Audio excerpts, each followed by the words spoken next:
साथियों, कैसे हैं आप सब लोग।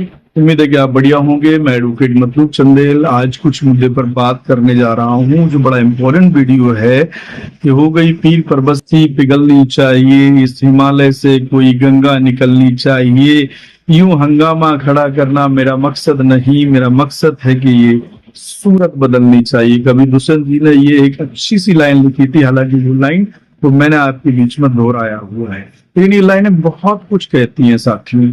जब सवाल यहाँ पर आता है कि आखिर किसी भी समाज की पॉलिटिकली आइडेंटिटी जब नहीं होती है तो उसको लगातार कई समस्याओं का सामना करना पड़ता है।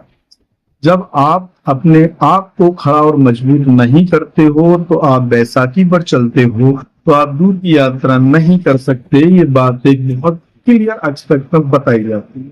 साथ ही उसी तरीके से मैं बताना चाहूंगा आपको एक नई घटना के बारे में।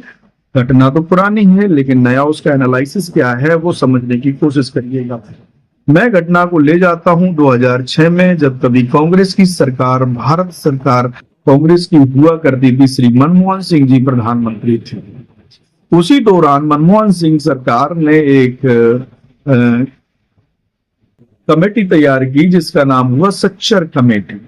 वो सच्चर कमेटी स्पेशली इस बात के लिए डिसाइड की गई थी कि जस्टिस सच्चर की अध्यक्षता में कि किस तरीके से भारत के अंदर इस बात की जानकारी ली जाए कि मुसलमानों की आखिर politically, economically, educationally, financially situation क्या है। तो इस पर पूरी टीम गठित हुई। कांग्रेस की मंशा के अनुसार पूरी तरीके से रिपोर्ट दाखिल की गई और दाखिल में ये पाया गया कि ये बात सही है कि आर्थिक स्थिति कमजोर है, फाइनेंस सिचुएशन पिटिएबल है, सामाजिक स्तर और की तुलना में नहीं है, एजुकेशन स्तर में ड्रॉप रेट बहुत हाई है, इसके साथ साथ जो जीवन स्तर है वो और लोगों की तुलना में काफी कमजोर है। तो साथियों, ये रिपोर्ट कांग्रेस ने ली, लेकिन जब कांग्रेस के पास ये रिपोर्ट आई तो कांग्रेस ने किसी तरीके से इस पर अमल करने के लिए कोई कानून, कोई योजना, कोई चीज नहीं लाए। मतलब कहीं ना कहीं पर ये साबित कर दिया कि देखिए, मैंने ये दिखाने की कोशिश की है कि ये एक बड़ा समुदाय है जो भारत के अंदर कम से कम 25 करोड़ लोगों की तादाद यहाँ पर रहती है। इनका जो आर्थिक स्ट्रक्चर है, फाइनेंशियल स्ट्रक्चर है, वो कितना कलेप्स हुआ है और किसके कार्यकाल में हुआ। तो जवाब मैं आपको दूंगा और आपको सुनने में अजीब लगने वाला है। ये कार्यकाल बीजेपी का नहीं रहा। ये कार्यकाल में अगर कोई रहा है तो स्वतः कांग्रेस रही है, क्योंकि जब इन्होंने सच्चर कमेटी की 2006 में रिपोर्ट ली है, आई है, तो उस समय गवर्नमेंट कांग्रेस की हुआ करती थी।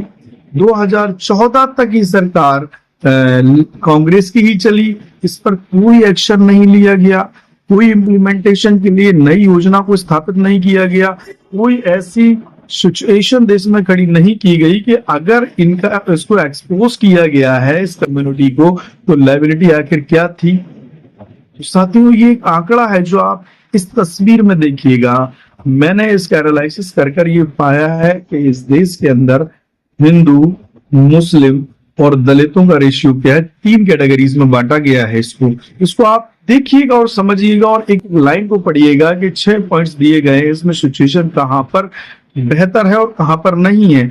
जब 2006 से तुलना करेंगे और 2025 की करेंगे तो डेफिनेटली कि 2006 से 25 तक कुछ स्तर तो ऊपर हुआ है एजुकेशन का, लेकिन यहाँ पर भी जैसे कि नफरतों के स्टेटमेंट और जो एक मानसिकता तैयार हुई है कि एक प्रत्येक को डिस्कार्ड कर देना, इसने देश में कुछ नहीं बहुत ज्यादा नुकसान किया हुआ है।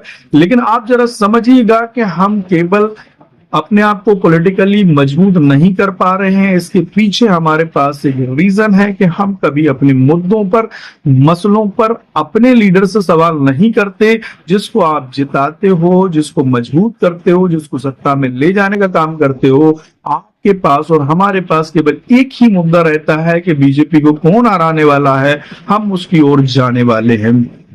ये जो यात्रा है 1947 से आप और हम करते चले आ रहे हैं कि संघ को कौन हराएगा, बीजेपी को कौन हराएगा, हम उसको बिना एनी कंडीशन वोट दे देंगे। और इस यात्रा ने हमको एक पॉलिटिकल पार्टी का, एक वर्ग का सीधा सीधा एनिमी, दुश्मन करार दे दिया है। अब हो क्या रहा है, हो ये रहा है कि भारतीय जनता पार्टी के अगेंस्ट चलते चलते आप इस लेवल पर आ गए हो कि आपके मामलों को, आपकी मसाइल को, आपकी स्थिति को कोई सुनने को तैयार नहीं है। जिन लोग पॉलिटिकल लीडर्स को आप लीडर बना रहे हो वो भी आपके मसलों पर खड़े होने को तैयार नहीं है, आपके मामलों पर कुछ नहीं बोलना चाहते हैं। उन्हें अच्छी तरीके से ये एहसास हो चुका है कि बीजेपी के द्वारा मुस्लिम कम्युनिटी को इतना दबा